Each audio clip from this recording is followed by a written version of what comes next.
వరంగల్ నగరంలో వరద ముంపుతో ఇబ్బందులు ఎదుర్కొంటున్న వారికి అండగా నిలుస్తానని ట్రాన్స్జెండర్ పుష్పితాలయ అన్నారు. హంటర్ రోడ్లోని బాబీ ఫంక్షన్ హాల్ వద్ద మాట్లాడుతూ వరంగల్ నగర పరిధిలోని విలీన గ్రామాలతో కలుపుకుని గెలిచిన 4 కాంగ్రెస్ పార్టీ ఎమ్మెల్యేలు ఒక ఎంపీకి పరిపాలించడం రావడం లేదని ఎద్దేవా చేశారు.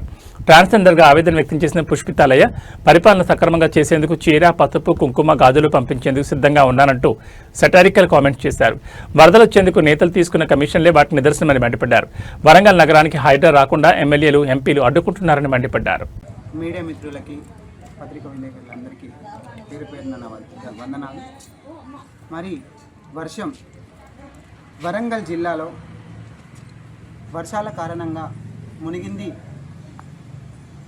వర్షాలతో మునిగిన ఇళ్ళని పరామర్శించడానికి వచ్చిన మేయర్ గురించి అలాగే వర్షపు నీరు రావడం వల్ల మునిగింది ఇల్లులు కాదు, వీళ్ళ పరిపాలన. అసలు వరంగల్ జిల్లాలో వర్షాలు వస్తే ఎందుకింత నీళ్ళు వస్తుంది? ఎవరి వల్ల? ఎవరి నిర్లక్ష్యం వల్ల వస్తుంది? మరి ఈ నియోజకవర్గాల్లో ఉన్న ఎమ్మెల్యేల హస్తం లేనిది ఇళ్లలోకి రావు. మరి బొందివాగు 133 మీటర్ల ఉన్న బొందివాగు 33కి చేరింది. మరి ఈ బొందివాగు వల్ల మరి అక్కడ కబ్జా చేసి గ్రీన్వుడ్ స్కూల్ ఎక్కడి నుంచి వచ్చింది, అలాగే కొబ్బరి తోట ఎక్కడి నుంచి వచ్చింది, అలాగే చుట్టుపక్కల ఉన్న ప్రాంతాలలో అపార్ట్మెంట్స్ ఎవరి వల్లనే ఇవి కబ్జా చేసి ఇల్లులు కట్టడం వల్లనే ప్రజలకి సమస్య ఏర్పడిందని తెలియజేస్తున్నాను. బొందివాగు 133 ఉన్న దాన్ని 33కి చేస్తే ఎల్బీ కాలేజ్ దగ్గర విడిపోతే నయీం నగర్ నాలా దాకపోయి మరి నయీం నగర్ నాలా కూడా కబ్జాలకు పడింది. మరి 776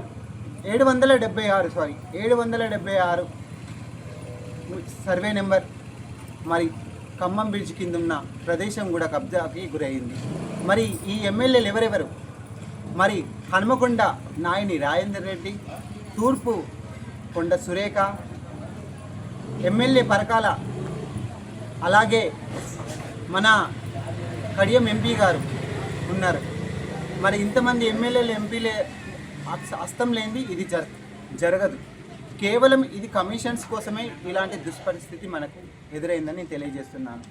ప్రజలందరికీ తెలుసు ఎవరెవరు ఈ కబ్జాదారులు, ఎవరెవరు చేసేది అనేది ప్రజలందరికీ తెలుసు. కాబట్టి మేము గట్టిగా ఇది ప్రజాగలం, ప్రజల గొంతు, ఇది ఎవరు ఆపడానికి వీలు లేదని నేను తెలియజేస్తున్నాను.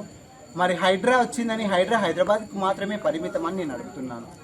మరి ఇక్కడికి హైడ్రా వచ్చి ఇక్కడున్న సమస్యలను కూడా, ఇక్కడ కబ్జా చేసిన వాళ్ళను కూడా పరామర్శించి ఖచ్చితంగా ఈ కబ్జాదారులపైన యాక్షన్ తీసుకోవాలని నేను తెలియజేస్తున్నాను. ప్రజలందరూ ఒక్కరోజు వర్షానికే ఈ నగరం మునిగిపోతే ఒక ఇంట్లో ఒకరోజు కూలి చేసుకుంటేనే తినేటోడు వాళ్ళకి ఇల్లు మునిగిపోతే ఇంట్లో సామాన్లు ఎన్ని ఖర్చు అయిపోతాయి? ఇంటింటా మేయర్ గారు వచ్చి పరామర్శించి 15